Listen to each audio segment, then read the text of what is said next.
porque el progreso es matar 100 millones de animales para colocarnos un abrigo, hacer unos zapatos y ponerlos en un espejo porque es lindísimo, ¿no? Pero no se da uno cuenta de todo lo que está pasando y todo lo que ya estamos viviendo, que no nos quedan muchos años y que ojalá esto sea rapidito y sin dolor, o doliendo porque no lo merecemos. Bueno, respiro bien. Los órganos entonces reproductores, tanto masculinos como femeninos, nosotros los podemos dividir en 4 grupos de acuerdo a la función que van a desempeñar en este sistema. Entonces tenemos, por ejemplo, unos órganos que vamos a denominar como gónadas, que en este caso para el hombre vendrían siendo los testículos y sus homólogos para la mujer serían los ovarios. Estos órganos serán los encargados de producir los gametos sexuales, o sea que en los hombres estaríamos hablando de los espermatozoides y en las mujeres hablaríamos de los óvulos. Pero además de ser unos órganos reconocidos pues como sexuales, también van a ser parte como glándulas endocrinas, gracias a que en su formación también van a producir hormonas para el desarrollo sexual. En el hombre específicamente en los testículos vamos a ver la producción de 2 hormonas, la testosterona y la dihidroaldosterona.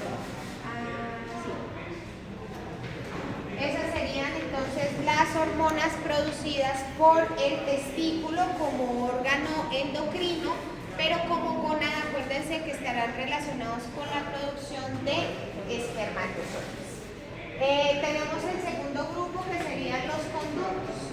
Los conductos serían entonces esas estructuras que serán las encargadas de recoger a esos gametos y llevarlos o conducirlos a su destino final. En la mujer podríamos decir que como conducto hablaríamos de las tubas uterinas. En el hombre sí vamos a tener algunos más conductos que van a llevar los espermatozoides desde los testículos hasta la uretra peneana para que puedan ser eyaculados. Entonces ahí hablaríamos, por ejemplo, del conducto deferente, de los conductos eyaculadores y pues como tal la uretra, que en este caso en el hombre va a participar como un órgano mixto, tanto para la excreción urinaria como para la eyaculación. En un tercer grupo hablaríamos de las glándulas sexuales accesorias, que serán las encargadas de producir sustancias que van a permitir la movilidad del espermatozoide, van a neutralizar la acidez de las estructuras por las cuales van a pasar, le van a proveer de cierta manera como nutrición al espermatozoide para que pueda producir ATP, que es la adenosíntrifosfato que genera pues energía y que pueda pues mantener su recorrido durante el tiempo que necesite llegar hasta encontrar el óvulo en caso de que pues su recorrido sea con ese objetivo. Pues para ellos siempre va a ser ese objetivo, pero puede ser que la eyaculación no tenga ese objetivo. Y en ese sentido, en los hombres, estas glándulas accesorias, hablaríamos de las glándulas seminales, estaría también la próstata y encontraríamos las glándulas vulvouretrales que estarían como tal haciendo esa función y digamos que también completando el contenido del semen, que sería la sustancia que eyacula el hombre.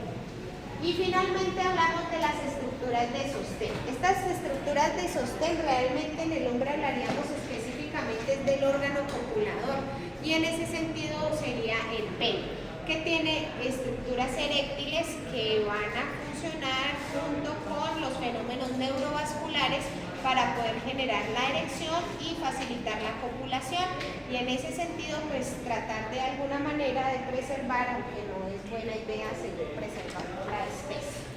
Eso entonces como resumen de las estructuras que vamos a revisar en el sistema reproductor masculino y con su función pues digamos que también general para podernos ir dando una idea.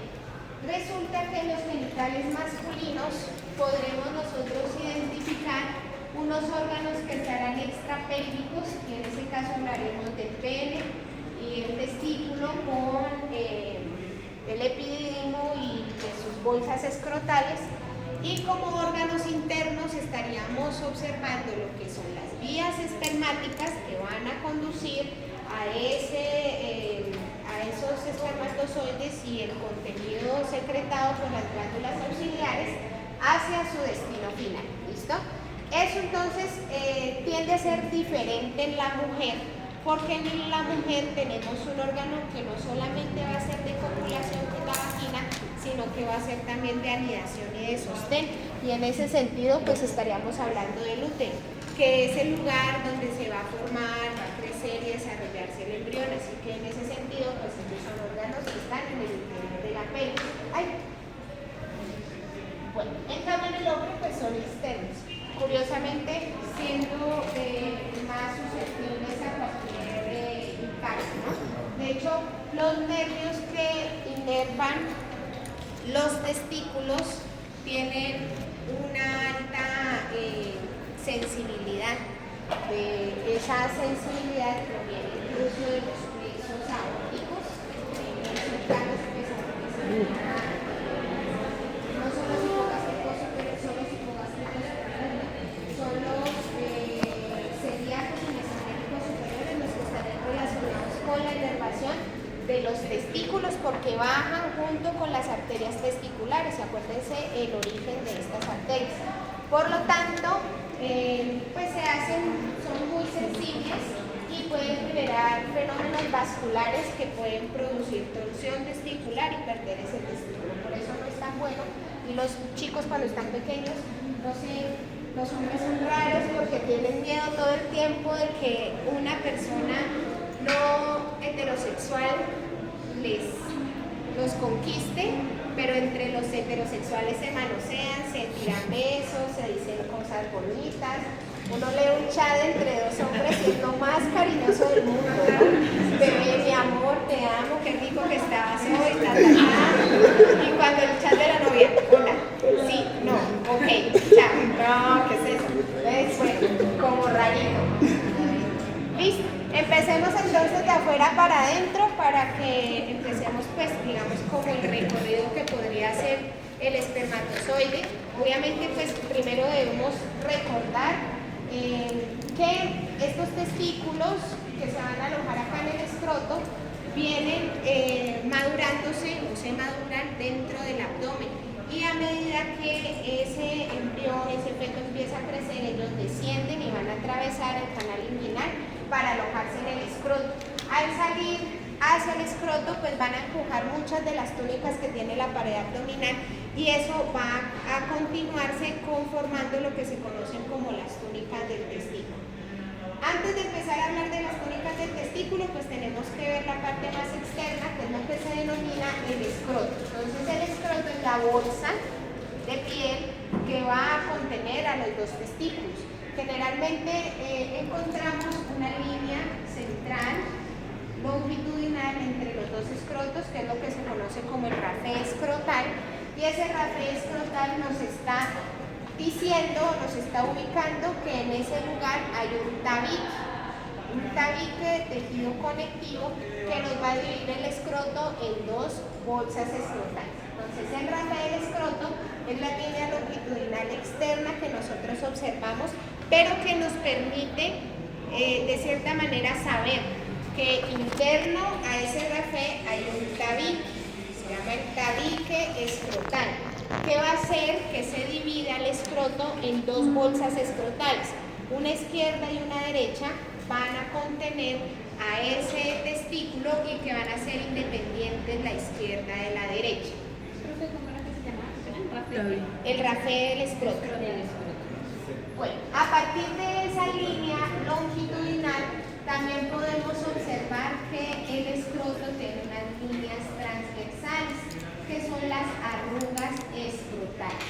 Esas arrugas escrotales aparecen durante las últimas semanas de la edad gestacional, aproximadamente después de la semana 34, y nos permite, sobre todo en nuestro contexto, que todavía ustedes cuando vayan a hacer su rural se van a dar cuenta que van a llegar muchas mamás en trabajo de parto y que nunca tuvieron un control prenatal. En nuestro contexto eso todavía sucede, porque el acceso a los sistemas de salud, sobre todo en nuestra región, son muy precarios. Es una mujer que tiene que montarse en un caballo durante horas para llevar el primer puesto de salud y eso lo tienen que hacer cada mes, no lo van a hacer, así que en ese caso hay muchas que ni siquiera saben cuántas semanas tienen de embarazo. Así que llegan en trabajo de parto, uno no tiene ni idea si ese niño viene a término, tiene pretérmino o eso ya va a nacer con barba. Entonces,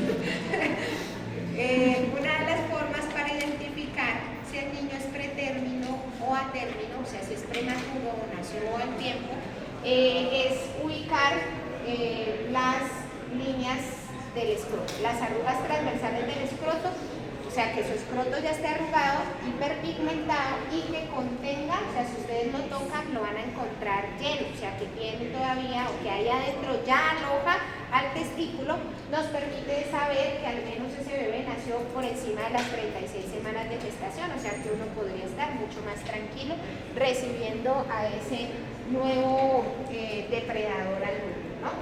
¿Cuántas arrugas tienen en el escroto, muchachos? ¿Cuántas qué? Arrugas.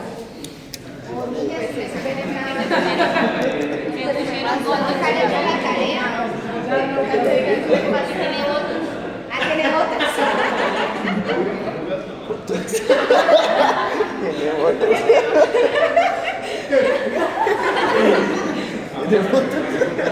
Bueno, son aproximadamente 33. Entonces ahora llegan a la casa y cogen y se las ponen. Son aproximadamente 33 arrugas escrotales. ¿Cómo estudiar? Más o menos 33. Listo, chicos. Vemos entonces aquí este escroto que estamos notando en esta imagen es un escroto que está relajado. Esta relajación del escroto permite incluso observar que las arrugas se tienden a desaparecer un poco. Mecanismo que tiene el escroto de distenderse, de contraerse, está muy relacionado con la regulación de la temperatura. Resulta que para que se puedan producir los espermatozoides necesitan estar por debajo de la temperatura corporal, alrededor de 2 y 3 grados. Y es por eso que el escroto empieza a, digamos, como a sincronizarse con la temperatura ambiental. Se está haciendo mucho calor, él se aleja de la pelvis para disipar el calor. Se está haciendo mucho frío, él se acerca a la pelvis para tratar de captar un poco de calor y de esa manera mantener pues, la producción de los espermatozoides. Y es por eso también que se considera que no deberían utilizar ropa interior ajustada, porque van a alterar el mecanismo de la disipación del calor y puede afectar también la producción de los espermatozoides. Entonces así chorcito para que no se vaya a generar nada. El rafé del escroto, pues que aquí no está tampoco muy claro, sin embargo sigue y se continúa hacia la región anterior del pene. Cuando ya llega al pene, ahí ya no le vamos a denominar rafé del escroto, sino que se denomina pues rafé del pene. E incluso se puede continuar hasta atrás, hasta la región perineal. A ver si la tengo aquí. A la región perineal. Justo a la región perineal. Tendría así y así. Ese es el rafé del escroto. Y pues el escroto. Este escroto tiene botas. Tiene botox. Veamos entonces qué vamos a tener en el interior de estos bolsas escrotales. Recuerden que el escroto pues es la bolsa en general, pero ese tabique nos divide, como lo vemos aquí, miren que este sería el que nos está formando el rafé, y nos divide dos bolsas escrotales que son completamente independientes. Dentro de esas bolsas escrotales vamos a ubicar a los testículos como principal estructura que está en ella, pero no la única. Son estructuras que tienen forma ovoidal y que están medianamente inclinadas. En ellas vamos a describir un polo superior, un polo inferior, un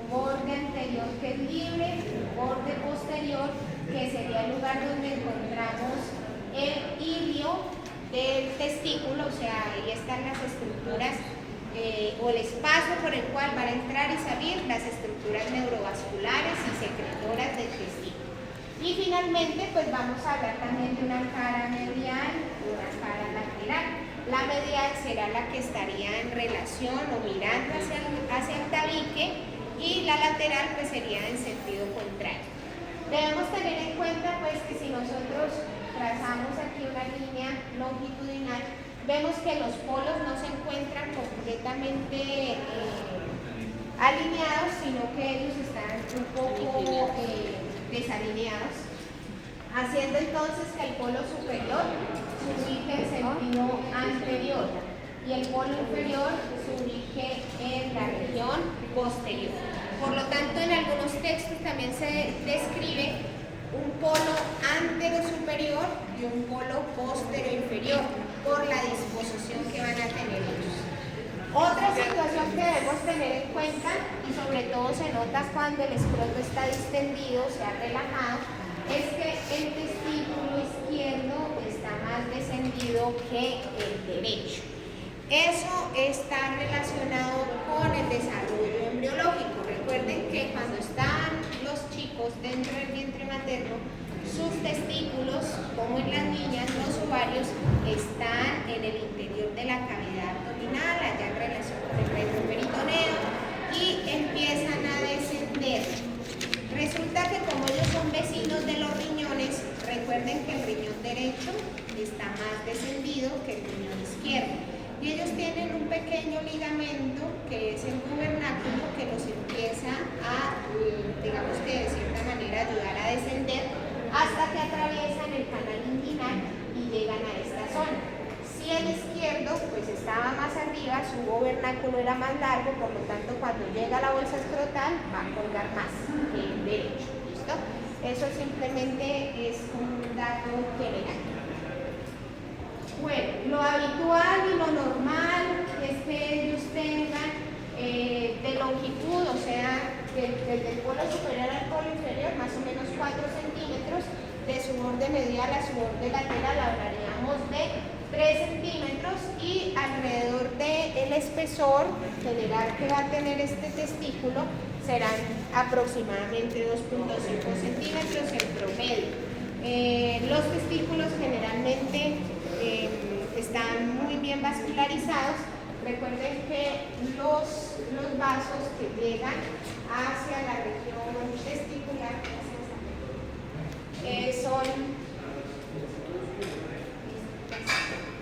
son provenientes, son ramas directas de la arteria aorta abdominal, se llaman las arterias testiculares. Y en la mujer son exactamente las mismas, pero no se van a llamar testiculares, sino ováricas.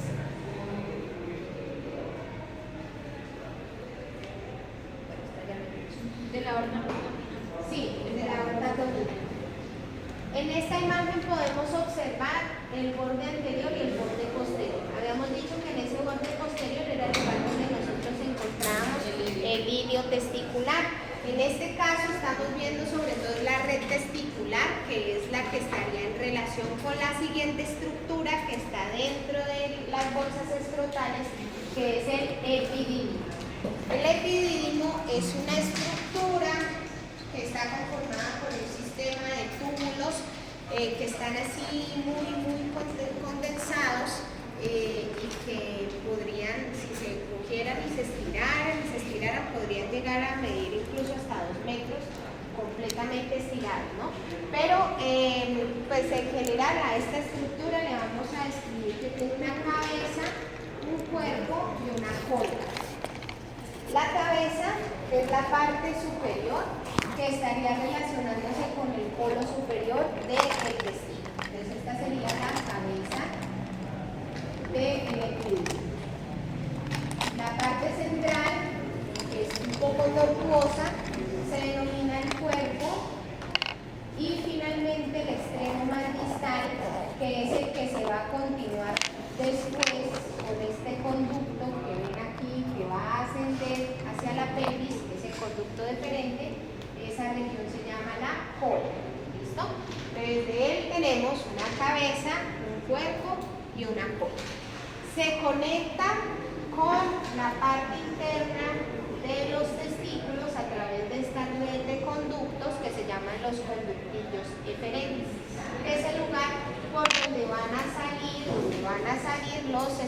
espermatozoides. Entonces acá en el interior de los testículos vemos que los testículos tienen como unos lóbulos. Esos lóbulos que tienen los testículos tienen o están formados por algo que se conoce como los túbulos seminíferos. Esos túbulos seminíferos, allí en su interior se producen los espermatozoides, salen a esta red testicular, que es la parte posterior del testículo, y luego van a salir hacia el epidismo a través de los conductos o conductillos eferentes. Se supone que dentro del epidismo terminan de cierta manera su proceso de maduración los espermatozoides, para continuar su recorrido, pues si hay una eyaculación, a través del conducto deferente, que sería esta estructura que va a salir de la bolsa escrotal. Entre lo que sería el cuerpo y el borde posterior del testículo existe un espacio, este espacio que vemos aquí, que se denomina el seno del epididio. Es un pequeño espacio que nos separa el borde posterior del testículo con el cuerpo del epididio. Eso entonces, chicos, vendría a ser el seno del epididio. Acuérdense que seno es un espacio, ¿no? Un espacio, una cavidad. Bueno, veamos entonces las túnicas del testículo. Las bolsas escrotales, que tienen obviamente su piel y que ya la miramos, que tiene un rapé longitudinal y unas arrugas escrotales que son transversales, está conformada por varias capas de tejido que se desprenden de la pared abdominal cuando el testículo migra desde el canal inguinal hacia las bolsas escrotales. Y al migrar, pues ese testículo no rompe estructuras, sino que las empuja. Y al empujarlas, pues ellas se van acompañando. Al acompañarlo, entonces nosotros veremos que se forman varias capas que van a terminar formando lo que se conoce como una bolsa escrotal. Lo primero entonces que nosotros debemos tener en cuenta es que esos testículos van a estar en ese retroperitoneo, ¿cierto? Si están en el retroperitoneo, la estructura que está por delante pues va a ser el peritoneo. Ese peritoneo tiene una lámina parietal y una lámina visceral, en este caso la parietal posterior y la parietal anterior. Cuando el testículo migra, esa primera parte del peritoneo se la está llevando y al llevársela nos va a formar esto, lo que se conoce como la túnica vaginal del testículo. Y esa túnica vaginal tendrá una lámina visceral, que es la que está bien pegadita al testículo, y una lámina parietal, que sería la que está un poco más externa. Miren que tiene similitud. Después de eso, de la lámina del peritoneo, mirando de adentro hacia afuera, vamos a encontrar una fascia. ¿Se acuerdan de esa fascia que se llama la fascia transversal? Esa es otra estructura que ese testículo va a migrar. Y es lo que se conoce en este caso como la túnica fibrosa, que también recibe otro nombre y que se denomina, en este momento estoy tratando de acordarme, pero tengo la fibrosa que la denomina el señor de la mano. Entonces, túnica fibrosa, dejémosla ahí, mientras me puedo acordar. Después de la fascia transversal, pues encontramos la pared abdominal muscular, ¿no? La parte muscular, específicamente el músculo oblicuo interno, que es el que se va a llevar. Y es ahí donde nosotros encontraríamos la túnica muscular, que nos va a formar un músculo que se llama el músculo cremástico. Y es el que nos va a permitir esa regulación de la temperatura. ¿Se acuerdan que les dije que hacía que se contrayera si hacía frío y se relajara si hacía calor? Más adelante, en la pared abdominal, la cara anterior del canal inguinal la forma la aponeurosis del oblicuo externo. O sea que aquí tendríamos la aponeurosis del oblicuo externo del abdomen, que se la va a llevar y en ese caso nos va a formar esta, ¿no? La túnica celulosa, que en este también tiene otro nombre que no me acuerdo en este momento cómo es que se llamaba, pero esperen que llegue el Espíritu Santo, ya les digo, porque tengo tanta información en la cabeza que estoy como borrando cosas para meter otras. Señora. La polerosis del oblicuo externo. ¿Cuál es, profe, La que está en azul, que es la tónica sesosa. Y finalmente, acuérdense que todo tejido tiene una fascia. Entonces, esta sería la fascia de la región de la pared abdominal, que se continúa hacia la región de los genitales, conformando en este caso lo que se conoce como la fascia de Dartos. Dartos ya vendría siendo esa fascia que nos va a cubrir después de la piel todas las estructuras del pene y de las bolsas escrotales. Entonces ahí vemos cómo él se va llevando y va empujando las estructuras y nos va a formar como tal las bolsas escrotales. ¿Les quedó más o menos claro esto? Sí. Entonces aquí las podemos observar, pero ya en un corte transversal. Este corte transversal es desde una vista superior y podemos nuevamente encontrar bien aquí en violeta estaría la tónica vaginal con su lámina visceral y su lámina genital. O sea que acuérdense que eso se deriva del peritoneo. Luego tenemos lo que se deriva de la fascia transversal, que es la fascia fibrosa, la tónica fibrosa. Luego vemos el músculo cremaster, que era el músculo oblicuo interno del abdomen. Luego tenemos la parte celulosa, dartos y la piel del escroto.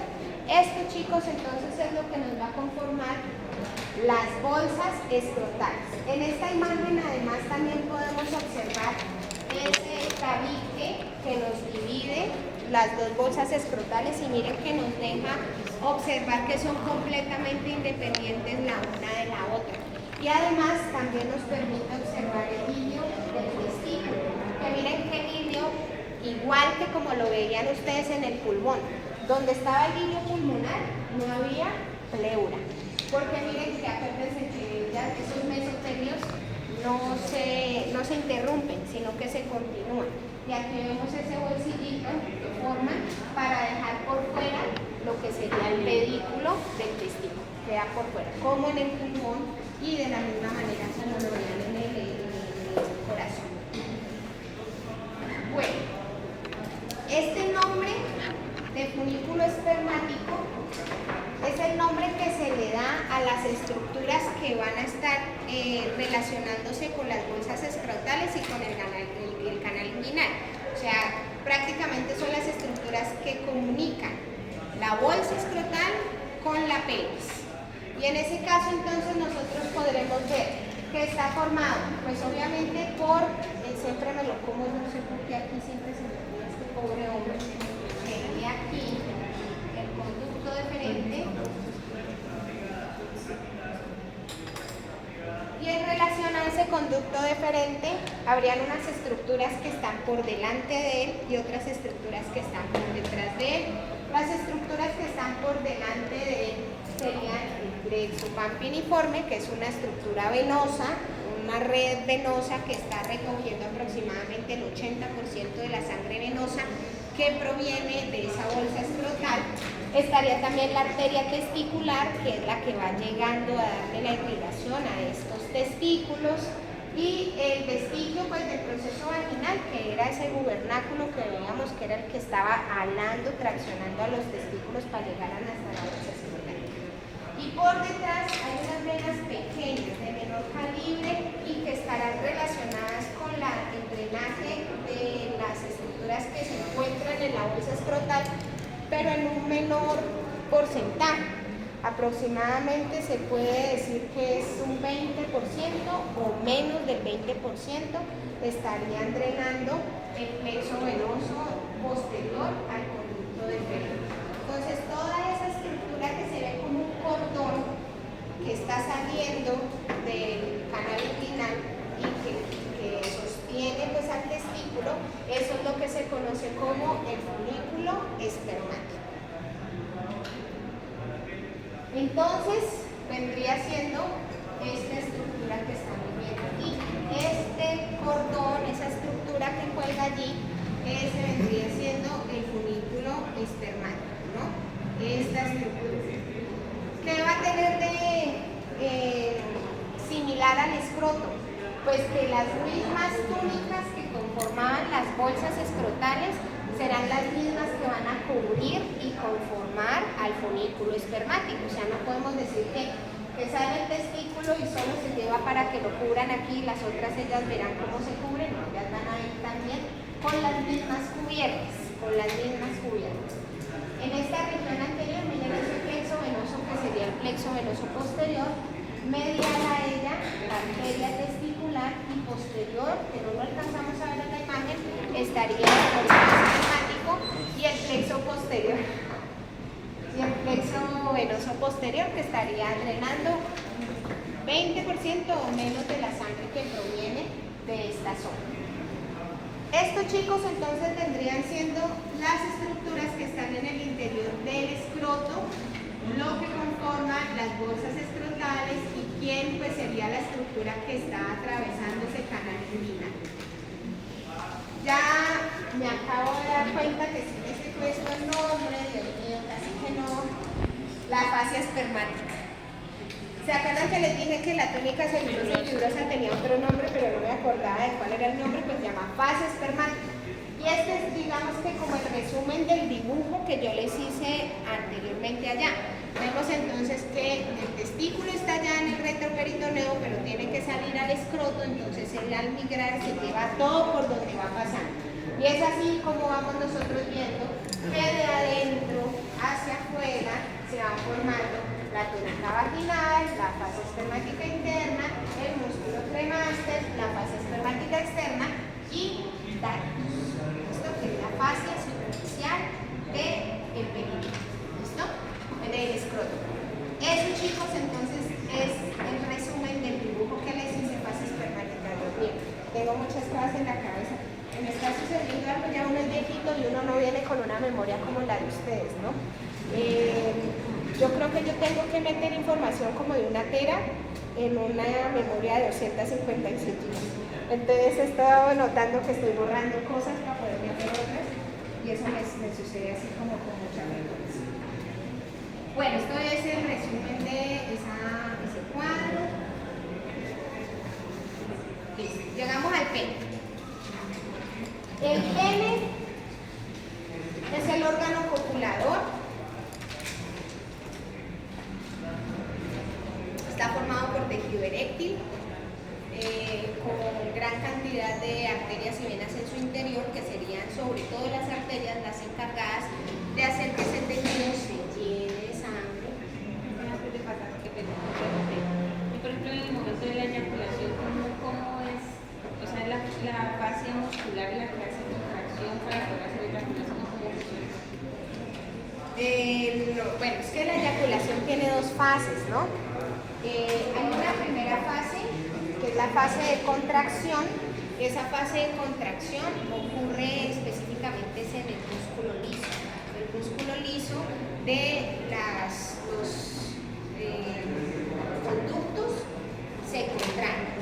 Y al contraerse, entonces permite, con la sangre, cuando hay aumento de la presión arterial, que la sangre pase rápidamente. Y la fase ya de expulsión, que es ya cuando los músculos bulbo esponjoso y histocavernoso se contraen para generar también y otros músculos del piso pélvico para que haya mayor emisión del semen. Bueno, entonces ahora sí. Bueno, lo estamos viendo aquí, sin embargo es un órgano que se considera mixto porque también, como está atravesado por la uretra, y la uretra es mixta en el hombre no más, en la mujer no, va a permitir entonces micción y va a permitir eyaculación, siendo fenómenos que van a ser contrarios siempre, o sea que usted no puede orinar durante una eyaculación, porque la micción ocurre a través de un fenómeno parasimpático, en cambio la eyaculación es un fenómeno simpático, a pesar de que la erección es parasimpática, ¿no? La erección es parasimpática, pero la eyaculación es simpática. Entonces, por eso son contrarios. El esfínter uretral interno se cierra inmediatamente por estímulo simpático y por lo tanto, por más que usted haga fuerza, no le va a salir chichi. No puede, a menos que usted empiece a sentir que se va a relajar, se va a relajar, se va a relajar. y ahí ya puedes abrir, ¿listo? Esta estructura pues está cubierta por una piel continua que se denomina el prepucio. Vamos a mirar entonces las partes que van a conformar el pene. Al pene le vamos a describir tres partes: una raíz, un cuerpo y un glande. La raíz sería la parte que es fija y que se adhiere a lo que se denominaba la membrana perineal. Entonces recuerden que allí veíamos dos cruces, izquierdas y derechas, y un bulbo de pene. Eso entonces es lo que vamos a reconocer como raíz. La raíz es la parte de los cuerpos eréctiles que se adhiere a la membrana perineal. Acuérdense que la membrana perineal era un tejido conectivo que estaba acá en el triángulo anterior y que permitía que se sostuvieran estas cosas, como es el bulbo y las dos cruces. Y es la parte fija. Ya la parte móvil de la estructura, que es la que se observa, es lo que se conoce como el cuerpo. ¿Qué va a pasar en el cuerpo? Pues que el bulbo se hace un poco más estrecho, o sea que en un principio esta estructura es dilatada, luego se hace un poco más estrecha, o sea se hace más pequeña, y las cruces se dirigen hacia atrás para conformar lo que se conocen como los cuerpos del pene, los cuerpos eréctiles. El que queda en la región anterior es el esponjoso, y los dos que quedan en la parte posterior son los cavernosos. Creo que aquí nos toca recordar la posición anatómica del pene, porque ahí a veces nos genera un poco de ruido cuando uno habla de la parte anterior y la parte posterior. Recuerden que cada vez que uno va a describir una estructura siempre la va a describir en posición anatómica, ¿no? Y la posición anatómica del pene es en erección. Por lo tanto, cuando el pene está erecto va a tener una cara anterior que es uretral y es el lugar donde encontramos el cuerpo esponjoso, y la cara posterior o dorsal es el lugar donde encontramos los cuerpos cavernosos. La parte anterior del pene es más bien depresivo, o sea que es como blandita, porque el cuerpo esponjoso está atravesado por la uretra. Y en ese caso el cuerpo esponjoso sí se pone erecto, o sea, se llena de sangre, pero no totalmente, porque si no generaría oclusión de la uretra y por lo tanto no podría esta persona eyacular. Entonces sí se llena de sangre, pero en menor proporción. La estructura que más sangre va a llenarse y se va a hacer más rígida, pues serán los cuerpos cavernosos, que son dos y que se van a ubicar en la parte de atrás, ¿no? Atrás. Recuerden que se describe en posición anatómica. Y finalmente, ya la parte más superior es lo que se conoce como el glande del pene. Tiene una forma cónica en la que empieza a perder su diámetro de proximal a distal. La parte proximal, que es más dilatada, esa porción es lo que se conoce como la corona del glande. Entre el cuerpo y la corona del glande se forma una pequeña depresión, un surco, ¿listo? Ese surco, pues también se le conoce como cuello del pene, que es el espacio entre la corona y el cuerpo del pene, o también le denominan surco balano prepuciano. Y ahí el término de balanitis. La balanitis sería pues esa inflamación de esta zona, ¿no? Porque en esa región hay unas glándulas que producen una sustancia que mantiene, digamos, lubricada el glande con el prepucio. Esas glándulas producen un líquido que se llama el esmeco. ¿Listo? El esmeco es una sustancia blanquecina que se ubica en esta zona, y sobre todo en los niños. Es muy curioso porque es que uno como mujer sabe cómo limpiar una vulva, pero como mujer uno no sabe cómo limpiar un pene. Y uno siente como que qué tan, no no sé si uno los está agrediendo sexualmente o no sé, uno tiene como esa aversión a limpiar un pene, pero resulta que se debe hacer, el prepucio tiene que descenderse, tiene que limpiarse el cuello, porque ese esmegma se puede mantener allí y se produce la balanitis, que es la inflamación de esa zona. El niño después no puede ni orinar, no se puede tocar el pene, obviamente no puede descender el prepucio. La raíz es la zona fija, formada por las cruces y por el bulbo. El cuerpo es cuando ya estas estructuras se unen, se desprenden de la pelvis, se forma la parte móvil del pene, tiene un cuerpo esponjoso anterior, dos cuerpos cavernosos posteriores. Tanto el bulbo como el cuerpo esponjoso están atravesados por la uretra, que la uretra atraviesa estas estructuras. Y la parte distal es lo que se conoce como el glande del pene, que entre el glande y el cuerpo se forma un cuello, que también se denomina surco varano prepucial, que hay unas glándulas que producen el esmegma, y que en la parte anterior de ese glande, esto sí no se los he dicho todavía, es el lugar donde el prepucio se ancla al pene. Entonces, en esta zona anterior, en esta zona, es donde se encuentra el frenillo. El frenillo es la estructura donde se ancla el prepucio al pene. Resulta que, yo no sé si yo tengo esa imagen, porque está, no me acuerdo si la tengo, vamos entonces a dibujar.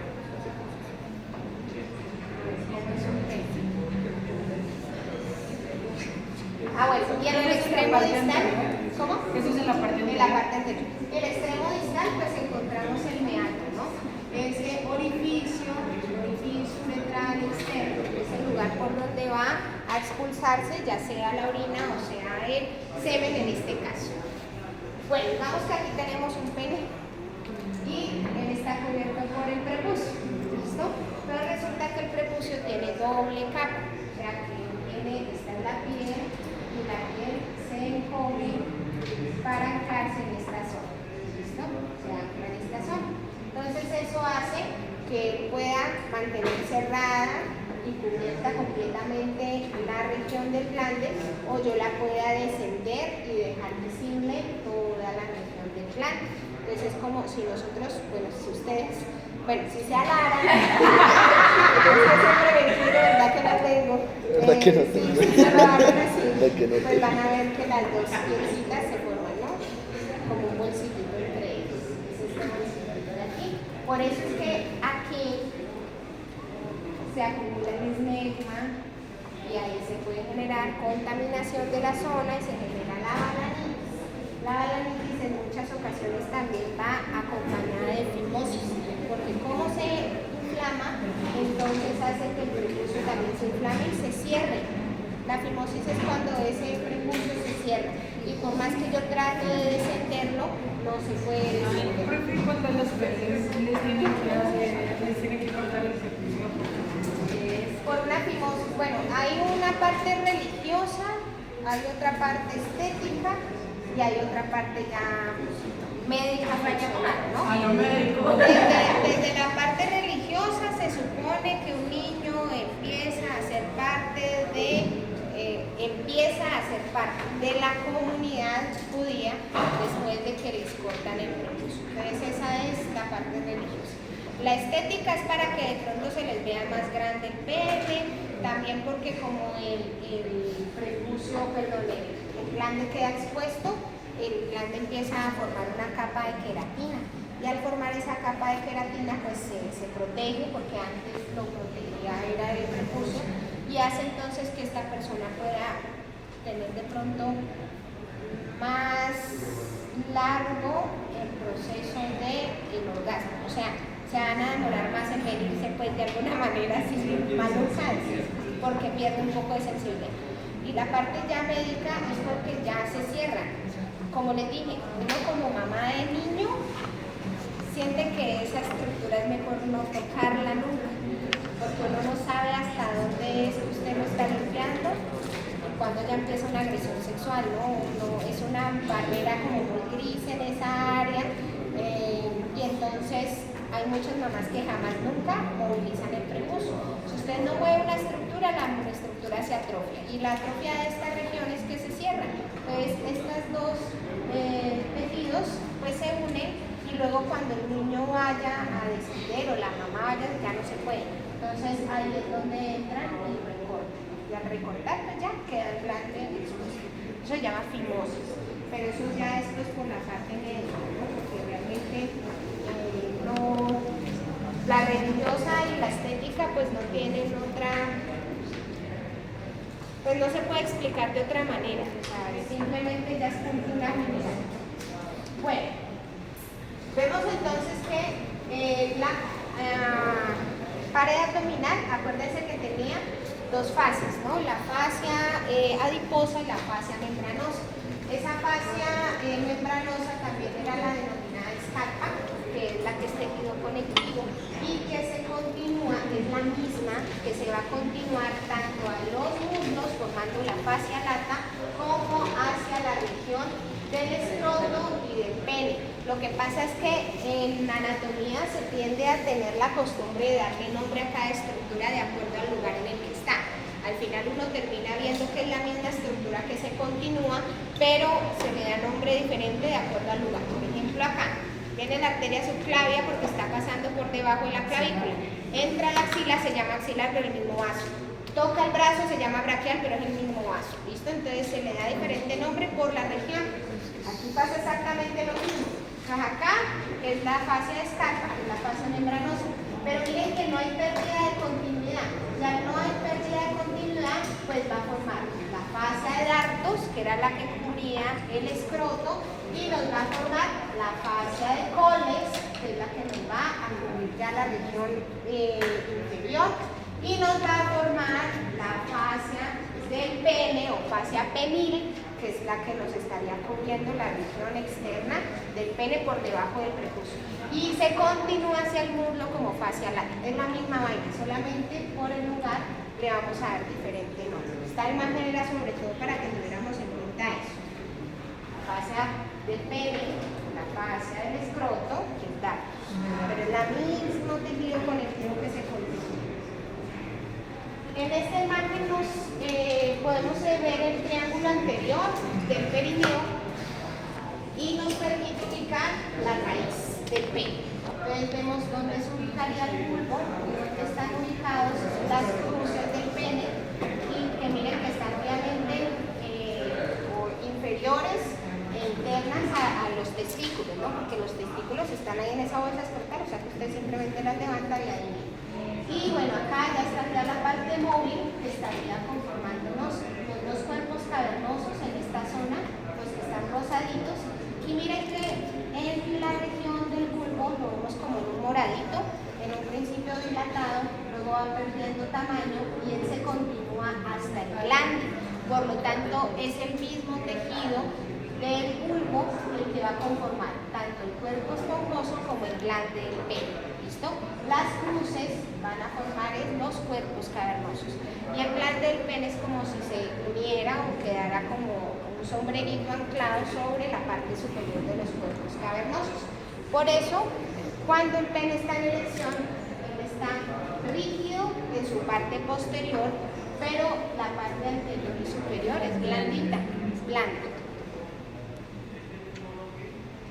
Bueno, aquí en este corte transversal ubicamos entonces las regiones que nos conforman el cuerpo del pene. Entonces vemos en este momento esto sería anterior y esto sería posterior, es un corte transversal en la región del pene. Vemos entonces los dos cuerpos cavernosos y el cuerpo esponjoso que está atravesado por la oreja. Miren, ahí está la oreja. La estructura que vemos entonces que nos estaría dando esta región, como qué color es eso, como cafecito, pues esa sería la fascia del pene y ya la parte más externa pues vendría siendo el prepucio. En estas dos imágenes podemos entonces encontrar que nos están mostrando sobre todo en esta zona de la corona y del cuello las glándulas que nos van a producir lo que se conoce como el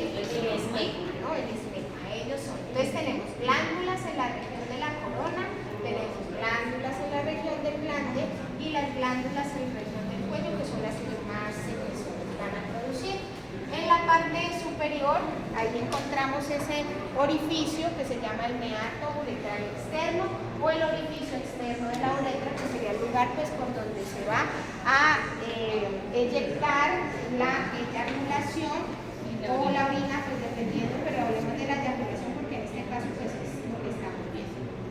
¿Qué va a suceder ahora? Se producen los espermatozoides, se maduran y ahora tienen que irse a través de un conducto para volver. Es que es curioso esto porque miren que los espermatozoides se producen en los testículos.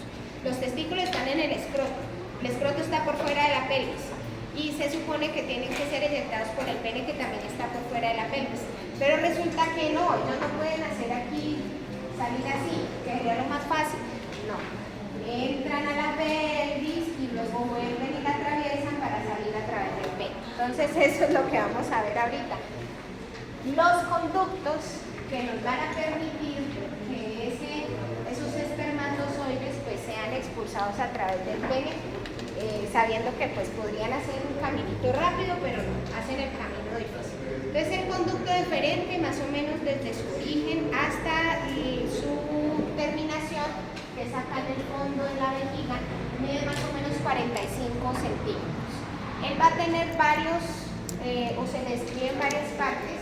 Una primera parte pues es la que está dentro de las bolsas escrotales.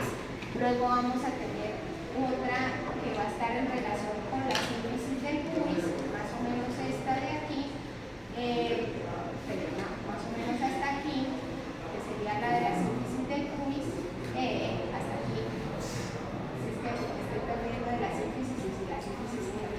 Luego tiene una región que es la que atraviesa el canal inguinal, que él entra a través del canal inguinal. Luego tiene otra que es laterovesical, que pasa por la parte lateral y superior de la vejiga, y luego tiene una que está retrovesical, que está en el fondo de la vejiga. Entonces, en estas, digamos que recorridos que tiene el conducto deferente, generalmente su recorrido es más bien como lineal, excepto en dos lugares. En el que está dentro del escroto, que su inicio es tortuoso, y en la parte distal, que nuevamente se hace un poco más tortuoso. De resto, su recorrido es lineal. Clínicamente, la parte que se relaciona con la sínfisis púbica es el lugar que más podría tener importancia, porque es el lugar donde se hace la vasectomía. Entonces, este es el conducto que se debe cortar, que se debe de alguna manera interrumpir el paso para que se haga un anticonceptivo permanente masculino. Entonces, generalmente en la sínfisis del pubis, un poco más abajo, se palpa, se siente rígido y ahí es donde se hace la incisión. Por eso es que es muchísimo más fácil la vasectomía para el hombre, porque es una cirugía ambulatoria, es externa, se coloca anestesia local y no les va a pasar nada. Simplemente a partir de ese día, aunque cuídense los primeros 3 meses, no va a poder tener más hijos hasta que en el caso le dé por ir a hacer reverso, ¿no? Porque esta cirugía se puede reversar. En el hombre más fácil, en la mujer no es tan fácil, pero también se puede. En cambio, la mujer es una cirugía mayor, es una cirugía abdominal con anestesia general o al menos epidural, que va a tener bastante periodo de reposo, va a ser mucho más delicada y va a correr más riesgo. Por eso entonces es mucho más fácil solicitarle al compañero que se haga su cirugía a que uno pues realice su cirugía. El problema ahí es que tiene usted que ser muy fiel, porque si queda un embarazo ya va a saber que no es de su compañero. ¿Viste que me vas a decir? Perdón la ignorancia, pero si cortan el conducto, o sea, ¿qué pasa con los espermatozoides que están acá? O sea, ¿cómo hacen para estar saliendo? No, pues miren, lo que pasa con el cuerpo humano es tan económico que el día que usted le empieza a ahorrar una tarea, él ya deja de hacerlo, él va a dejar de hacerlo. Por eso es que, por ejemplo, en la alimentación, Nosotros como colombianos estamos muy pero muy acostumbrados a que uno se mete una cucharada de algo sólido y de una se manda algo líquido. Usted ahí le está ahorrando el trabajo a las glándulas salivales de producir la saliva, por lo tanto no está produciendo amilasa salival y usted está generando el bloqueo de la digestión de los almidones. Y luego, ay, que yo porque sufro del colon, porque no, desde la misma masticación estamos dañando ahí.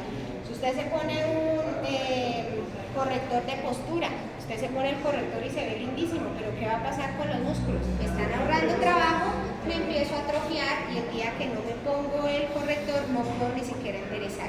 Entonces, entre más usted le ahorre trabajo, pues es mejor. ¿Qué sucede? Pues que ellos van a producir y bueno, pues pucha, no tenemos para dónde irnos. Bueno, listo, dejamos de producir, todo bien aquí, ya, suerte. Ellos empiezan a disminuir su producción hasta que dejan de producir. Y entonces, si por ejemplo la relación sexual, que la eyaculación o que botan, ¿no? No, ellos botan. Por eso, bueno, porque es que resulta que en la eyaculación, lo que nosotros vemos que ellos eyaculan es algo que se conoce como el semen. Y el semen tiene varias sustancias que lo contienen. Obviamente el espermatozoides, hay un líquido que produce las glándulas seminales y hay un líquido que produce la próstata. Más o menos la mayor cantidad de semen es líquido seminal. El otro 20% más o menos es de la próstata, o sea que ese 10% eran espermatozoides, que son más o menos 300 millones de espermatozoides que van a ser expulsados en la eyaculación. Eso se produce dentro de la pelvis. Ajá, entonces, ¿qué va a pasar? Pues que el semen ya no va a ir con esto, pero sí va a llevar esto. O sea que sí va a tener, ya va a saber que expulsa algo, pero no va a ir con espermatozoides. ¿Listo? Eso es lo único que va a suceder. Cuando se reversa eso, entonces produce otra vez una parte. Va a demorarse, pero sí. Va a demorarse. Sí, sí lo puede hacer.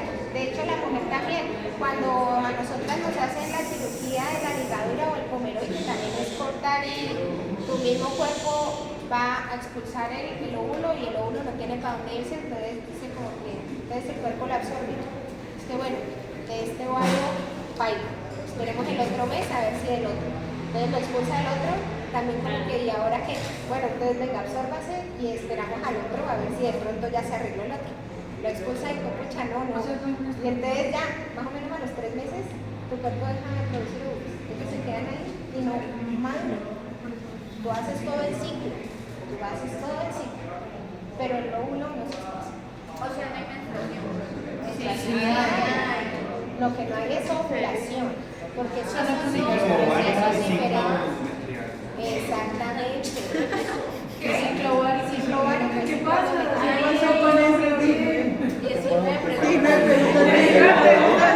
Fueron copia. Una pregunta, es que pasa mucho a los conductores, por ejemplo, de bus, que después, o sea, ellos ya son padres, pero después no pueden hacer hijos, como que se vuelven.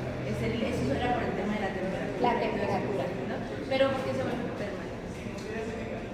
Ya se atrofió eso. De hecho, miren que hay una forma. Sí, lo que usted no usa se atrofia. Ya, baila, no hay nada que hacer. Póngale hielito a ver si de pronto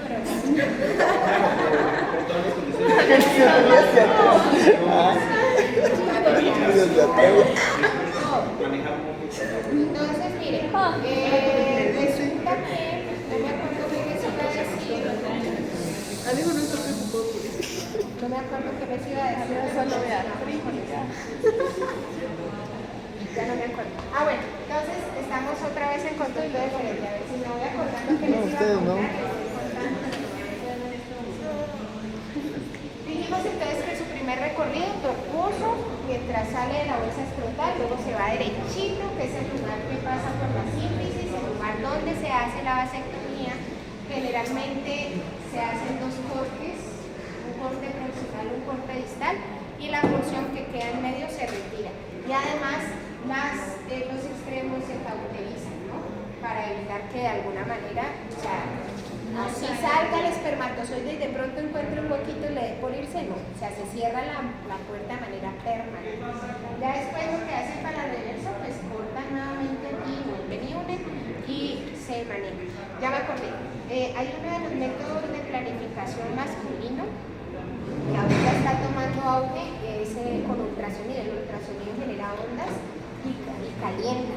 Y entonces al colocarlas sobre el escroto se genera calentamiento de los testículos y puede generar entonces que se rompan los espermatozoides que están y como se aumenta tanto la temperatura no se producen más. Y eso pues obviamente no dura de manera permanente, ¿no? Eso es temporal. Cada cierto tiempo tienen que volver a colocarse ultrasonido y demás para evitar que puedan tener hijos. Bueno, ya pasa a través del canal inguinal, se relaciona con la parte superior y lateral de la pelvis y es importante tener en cuenta que por encima de él va a pasar el peritoneo. ¿No? Acuérdense que el peritoneo pasa por encima de las vísceras pélvicas y se continúa hacia la pared abdominal anterior. De atrás pasa y entonces en este caso esta región de los conductos deferentes está infraperitoneal, o sea que tiene parcialmente un pedacito de peritoneo que nos está cubriendo. Ya en la región posterior es donde se va a relacionar. Bueno, en la región posterior va a suceder algo importante y es que estos conductos se van a dilatar. Aquí. Esta imagen mientras porque me sirve. Primero aquí tenemos los uréteres. Estos dos que vemos aquí son los uréteres. Miren que los conductos deferentes van a llegar al fondo de la vejiga mediales al uréter. Y cuando llegan al fondo, ellos van a generar esta dilatación. Esa dilatación que nosotros vemos ahí se llaman las ampollas. Las ampollas de los conductos deferentes. En esas ampollas podemos observar, sobre todo en esta imagen, miren cómo se relaciona con el interior de estas dos vesículas que vemos aquí, que son las que se conocen como glándulas seminales. Y que esas glándulas seminales, que son secretoras, recuerden que son las que van a producir ese líquido seminal que va a conformar aproximadamente el 60% de ese semen. La importancia de ese líquido seminal es grande para la vida del espermatozoide, porque resulta que él, además de darle un medio acuoso para que él se pueda mover, tiene alta cantidad de fructosa. La fructosa, acuérdense que es un carbohidrato, y los carbohidratos nos sirven de manera principal para producir energía. Entonces, en ese caso, digamos que es la lonchera, además de darle un medio por el cual él va a ir inmerso, le da comida. ¿Listo? Entonces lleva fiambre. Y entonces ese espermatozoide puede vivir hasta 3 días por allá adentro.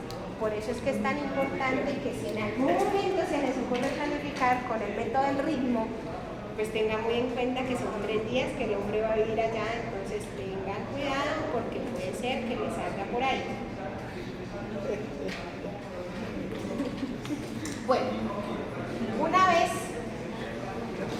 se mezcla ese líquido con los espermatozoides, van a continuar su recorrido, pero ese recorrido ya va a ser en el interior de la próstata.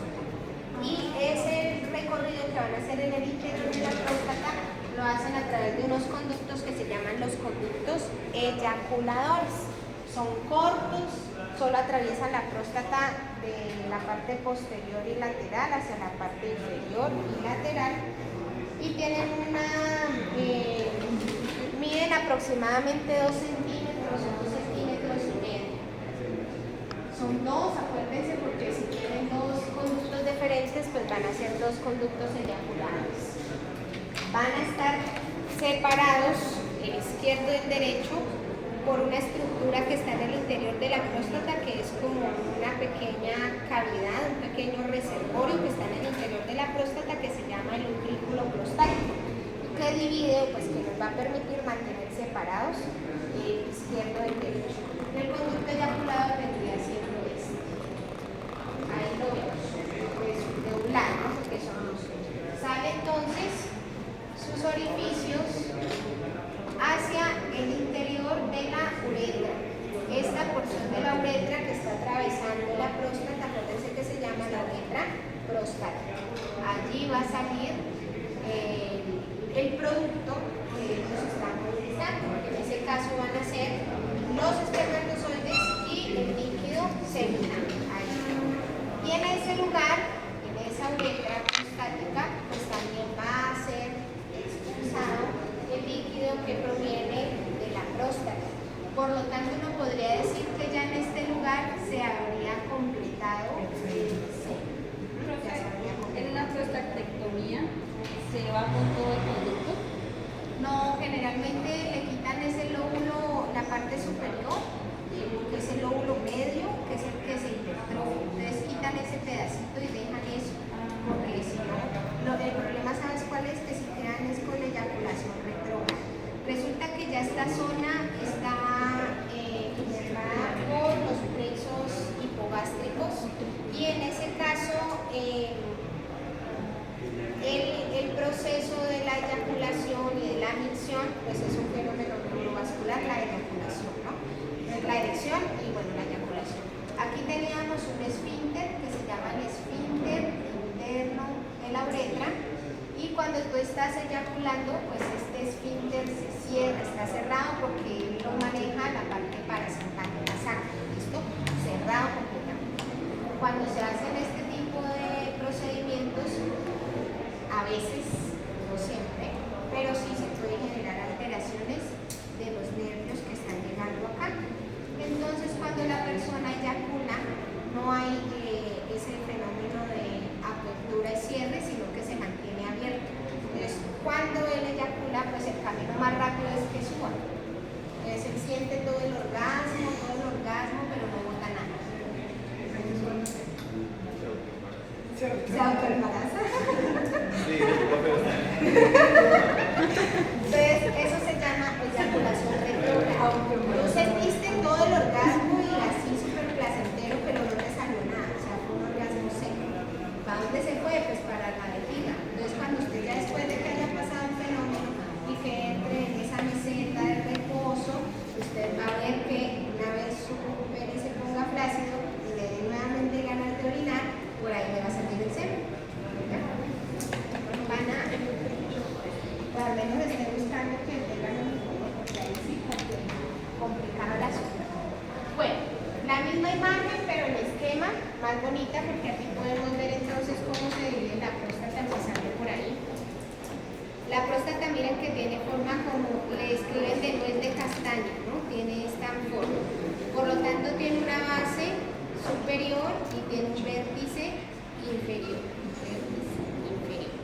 Y que de acuerdo a la ubicación de los conductos eyaculadores y de la uretra, nosotros podemos también dividir tres partes de la próstata. Una parte que es central, que es la que está aquí en azul, eso se denomina la zona central.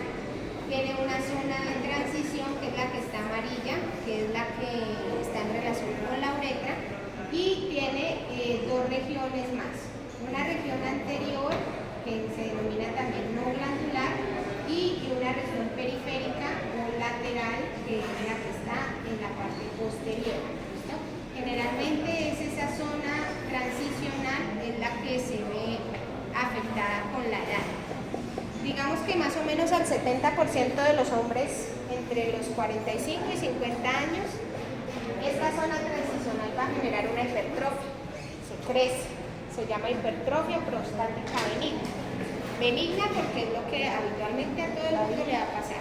Bueno, los hombres con próstata. Esto tiene una hipertrofia prostática benigna.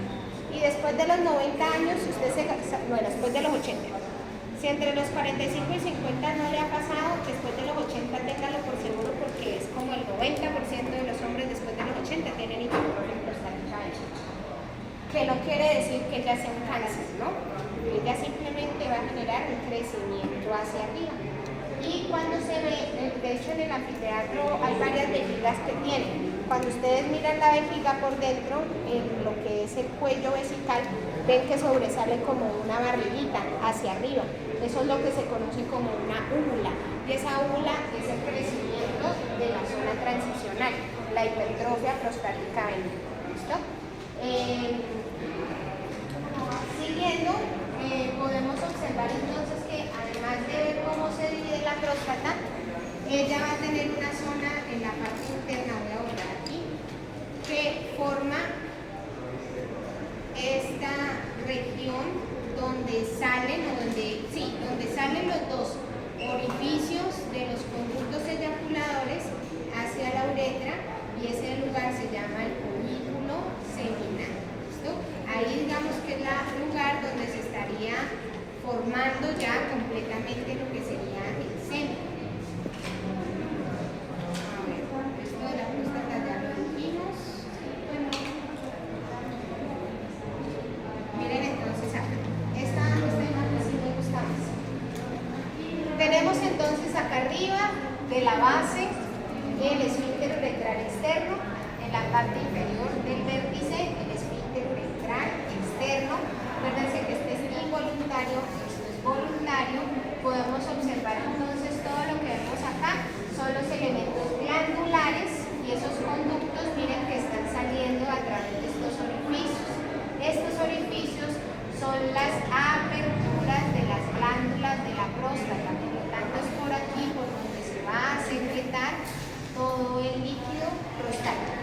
Esta zona que vemos que se hace amplia en el centro de la uretra prostática, eso es lo que se llama el folículo seminal, esa región dilatada. Y vemos que esa zona dilatada tiene un par de ojitos, que son los orificios por donde va a salir lo que están llevando los conductos eyaculares. Y en su parte superior hay una pequeña cavidad, un reservorio muy pequeño, que es lo que se conoce como el líquido prostático. ¿Listo? Esa pequeña cavidad pequeña ahí, que no tiene función determinada, que dicen que es el útero masculino, pero no sé qué es. Está como muy reforzado. Ese es el folículo prostático que está en ese colículo. ¿Listo?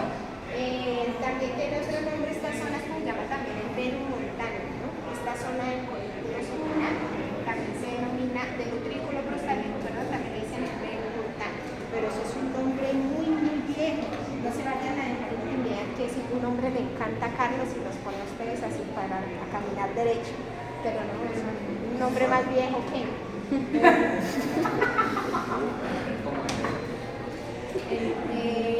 esto realmente, esta región se llama el folículo seminal, el folículo prostático, pero el nombre viejo, verum montano, verum montano. ¿Verum qué, profesor? Verum, es que nada, verum montano.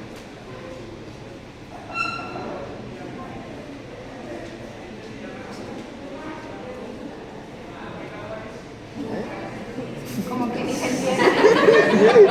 Lo mismo. El otro. Sí, montando. Ya.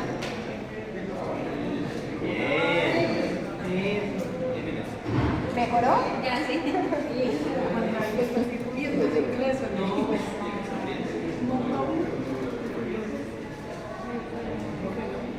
¿Qué? No me vuelvo.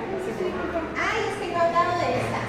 Bueno, resulta, listo chicos, nos faltan unas chiquitas glándulas que se llaman las glándulas bulbouretrales.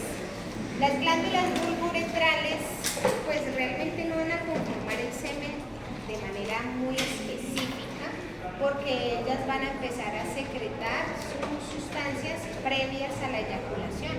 Resulta que este líquido tiene un pH muy alcalino, muy alto, y por lo tanto se empieza a producir antes de la eyaculación con el fin de neutralizar pHs. El pH de la uretra masculina, pues que es esencialmente ácido, porque es por ahí donde generalmente está orinando, o sea, lo que habitualmente pasa por ahí es orina. De manera muy eventual va a pasar semen.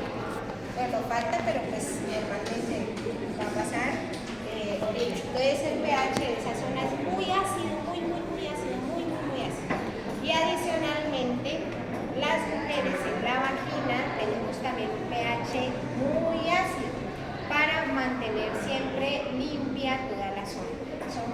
generamos o tenemos un ambiente muy hostil para el espermatozoide.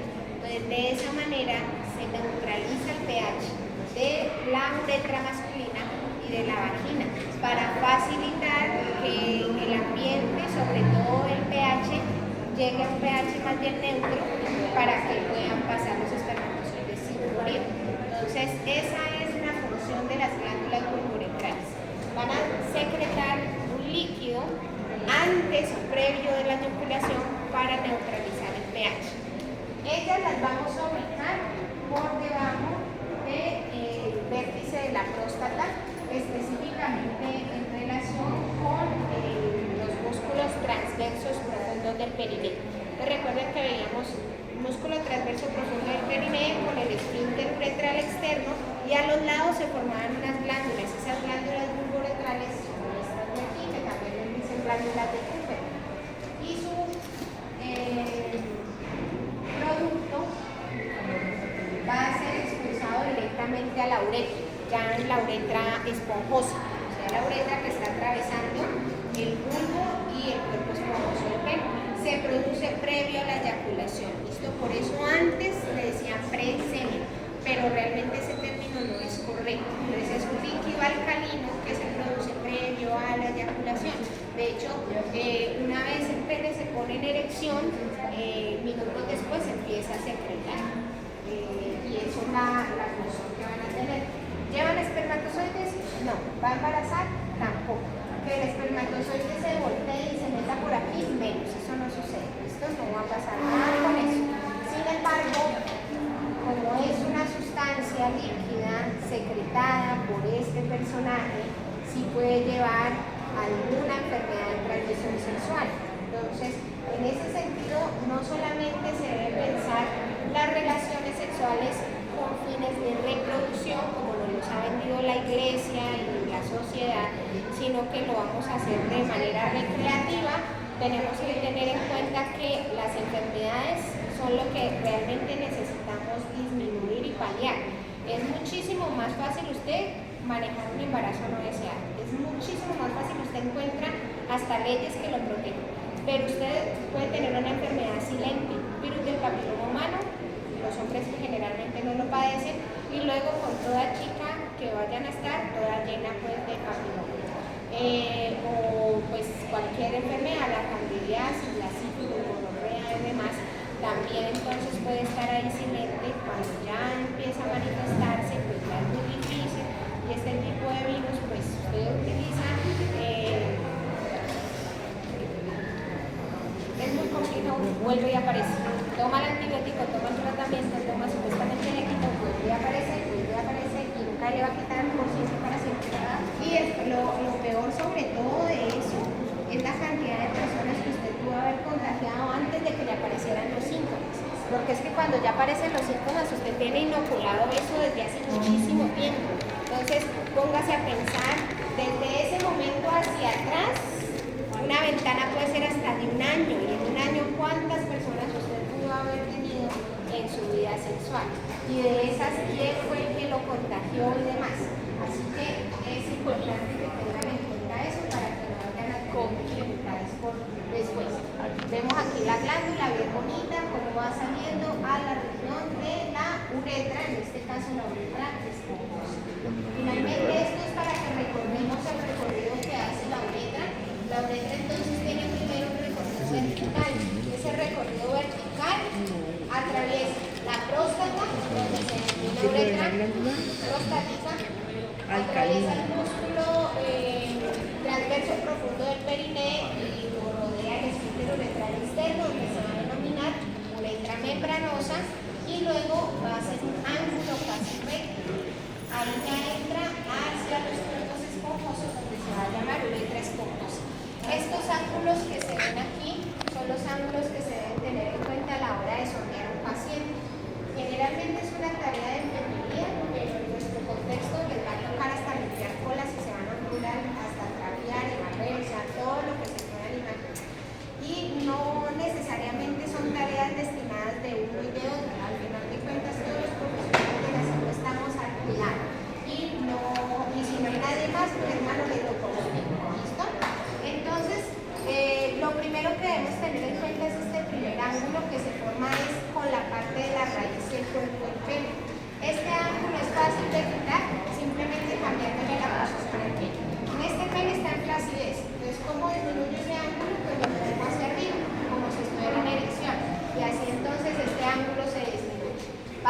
sonda, suavecito, y llega un momento en el que ella golpea, va a golpear aquí. Entonces allí, si usted le sigue dando fuerza, pues ella va a salir, claro, ella sale por acá, el espacio anal de allá, eso terminó usted moviendo una sonda casi de la escuela de la sonda.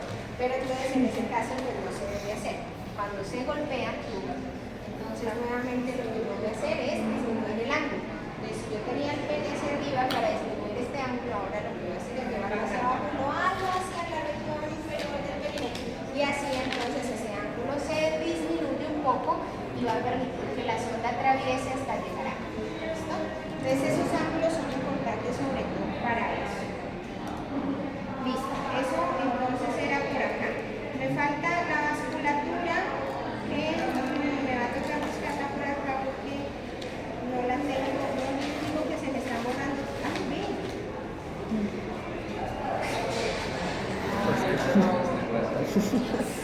Venga, hombre, ¿cómo se me va a olvidar que está?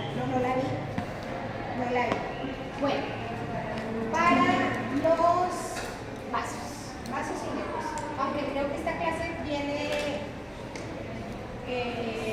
está programada porque yo la programé. Vasos y nervios del retroperitoneo, ahí se les da mucho más detalle.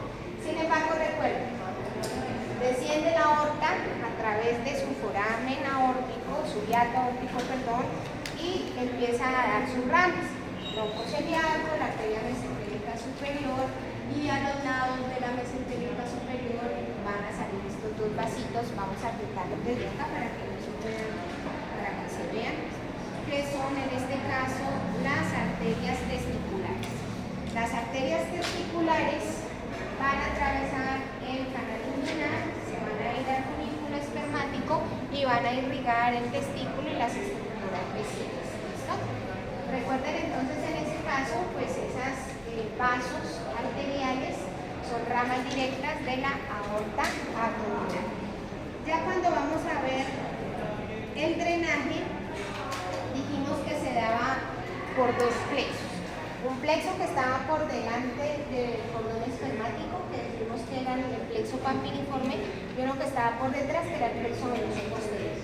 Este pampiniforme es el que lleva más cantidad de sangre. Los dos al final van a terminar conformando las venas testiculares. ¿Listo? ¿Cuál es la característica de ellas? Esto es... que llega la vena. Ah, eso, muy bien, de la cuñada. De izquierda.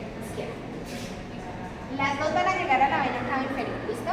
Van a llegar a la vena cava inferior. Pero una lo hace de manera directa, que es la derecha, llega directamente a la vena cava inferior.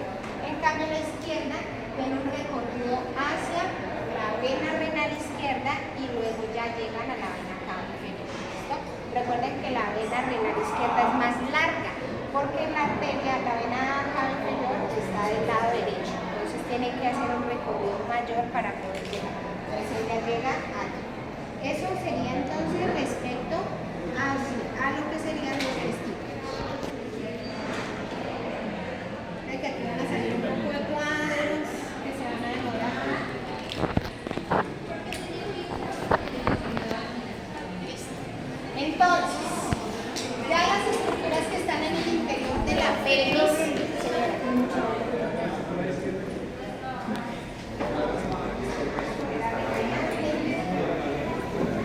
Chicos, hablan pero en silencio, por favor.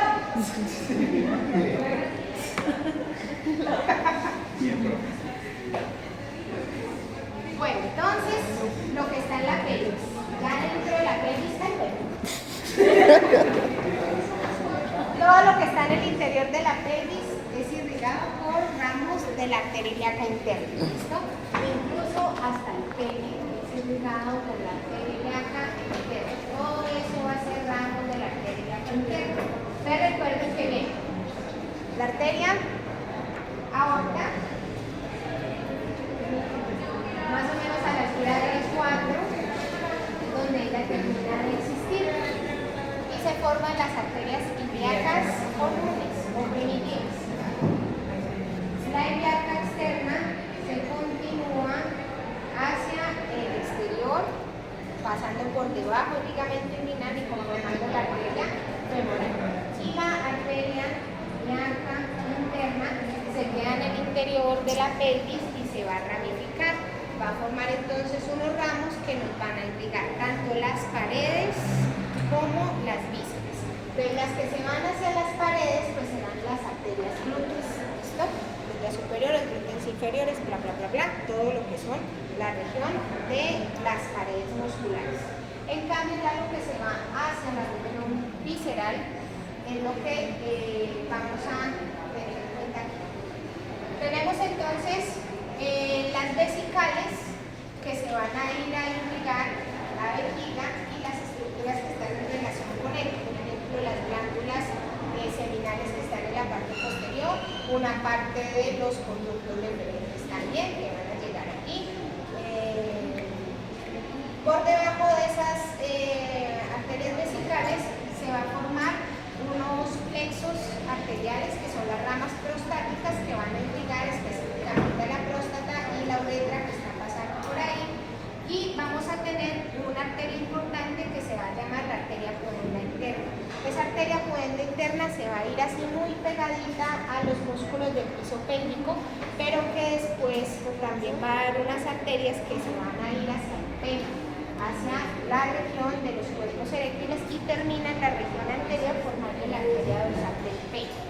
Y bueno, las glúteas que ya las mencionamos junto con las rectales inferiores, que son las que van a irrigar el esfínter del ano. Entonces, veamos aquí.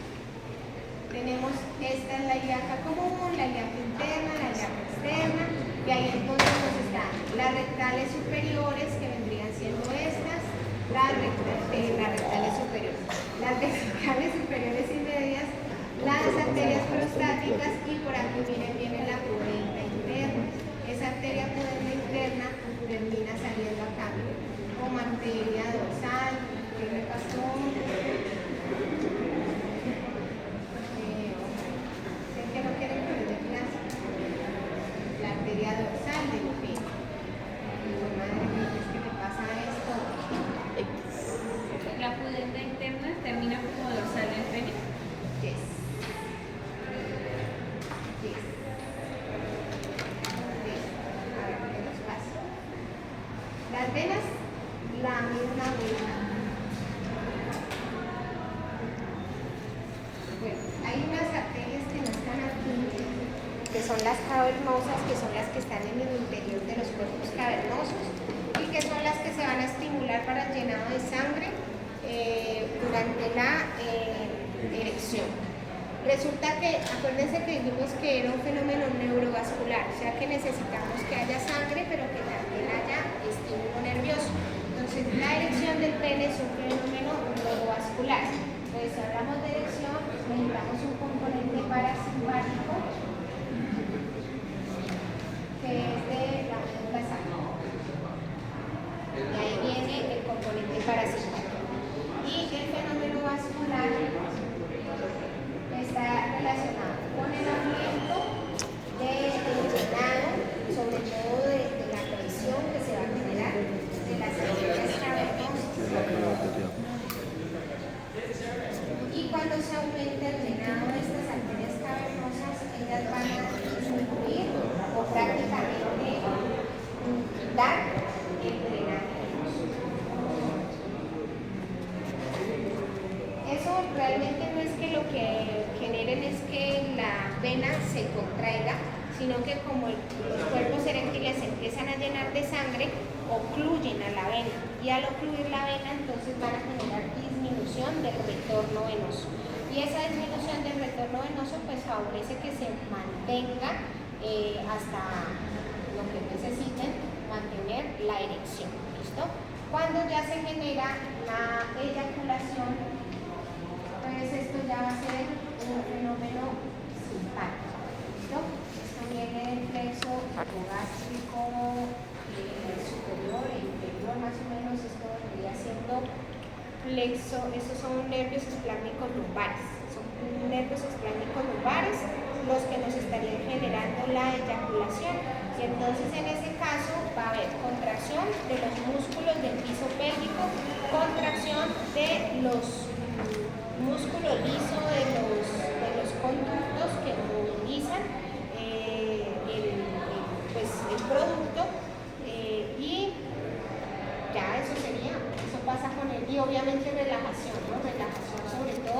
de lo que vendría siendo